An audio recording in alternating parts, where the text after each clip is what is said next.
Angelica, anong feeling? Kasi first time mong lumabas yata in public after a long time, di ba? Anong feeling mo ngayon?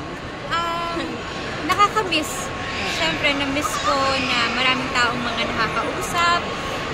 Nakakamiss mag-share ng mga thoughts, ng insights, lalo pa ngayon, mother na ako.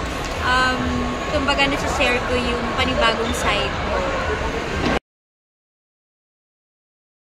Was motherhood the way you expected it to be?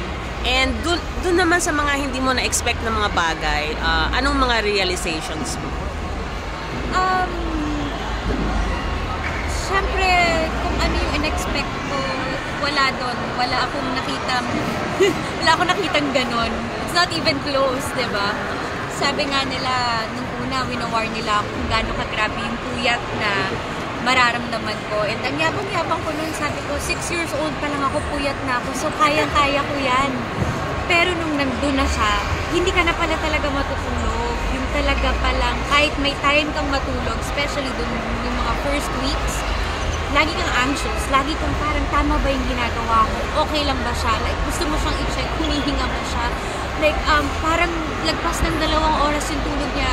Like, nagigising ako maya-maya to check on her. Parang, hanggang sa unti-unti naman masasanay ka din, di ba? Nagiging routine mo na siya.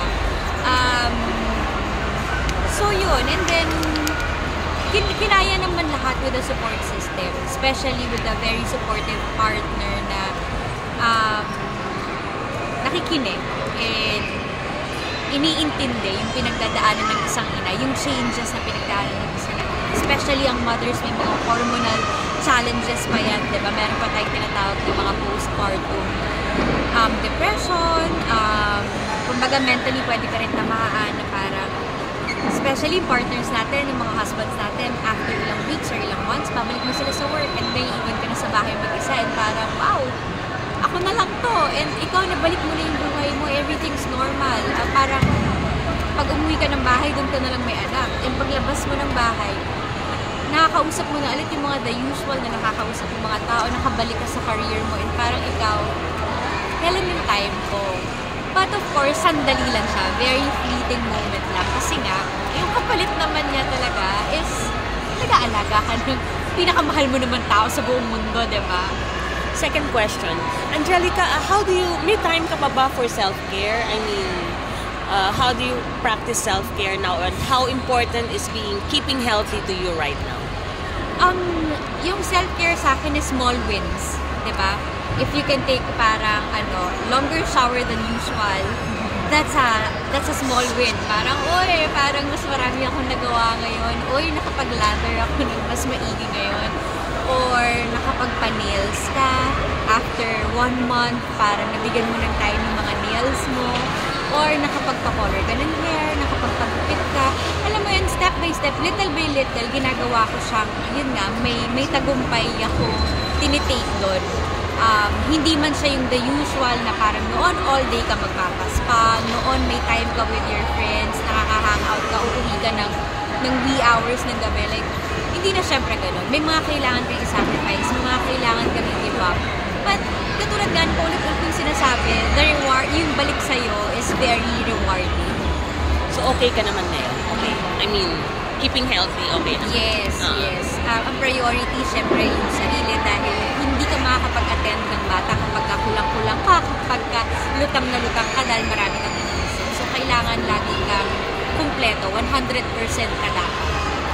So, for first-time parents, ano yung message mo? Like, upcoming holidays, madaming magko-comment sa mga anak nila na parang dapat naglalakad na, dapat nagsasalita na ganyan. So, how would you, parang as a mom, parang what's your advice to parents na who will deal with these comments na ang daming sinasabi ng mga relatives?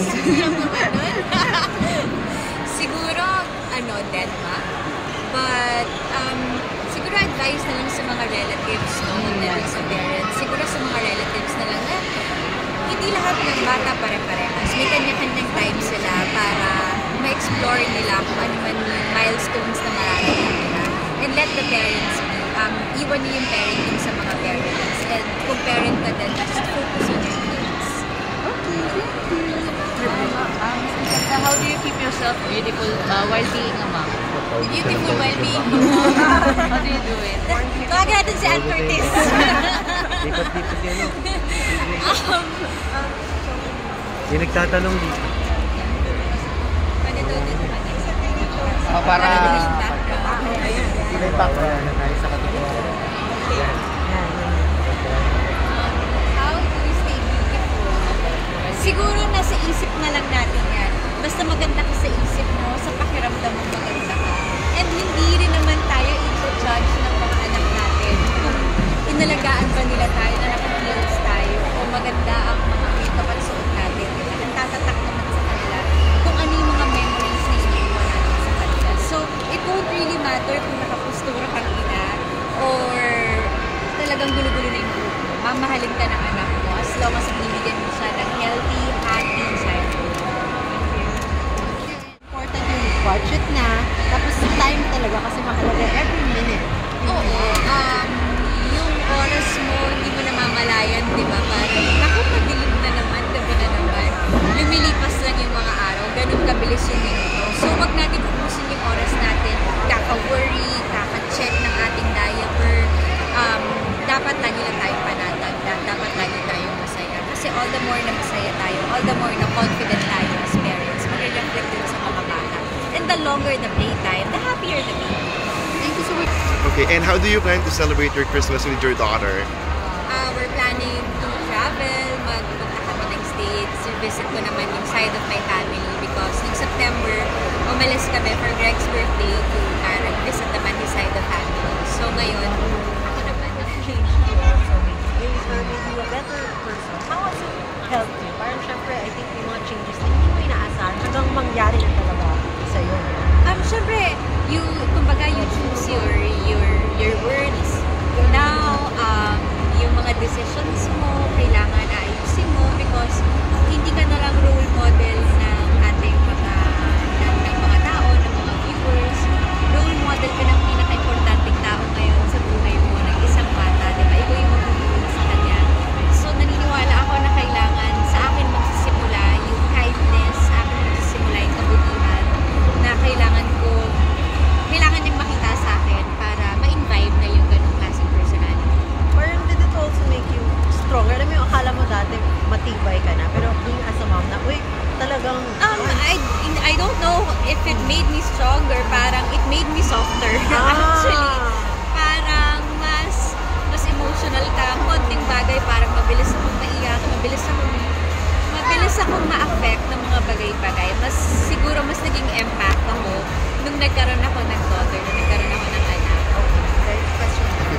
Alright, Angelica, what's the most challenging and rewarding experience mo as a first-time mom? At first, yung mga puyat, ganyan, talagang hindi ko in-expect na ganun pala siya nakakapagod.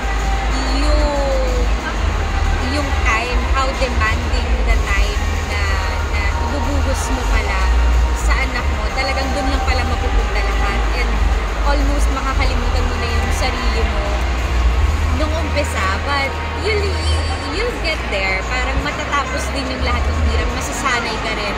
Ang naging motto ko nga, it doesn't get easier, you get stronger. Okay, and how do you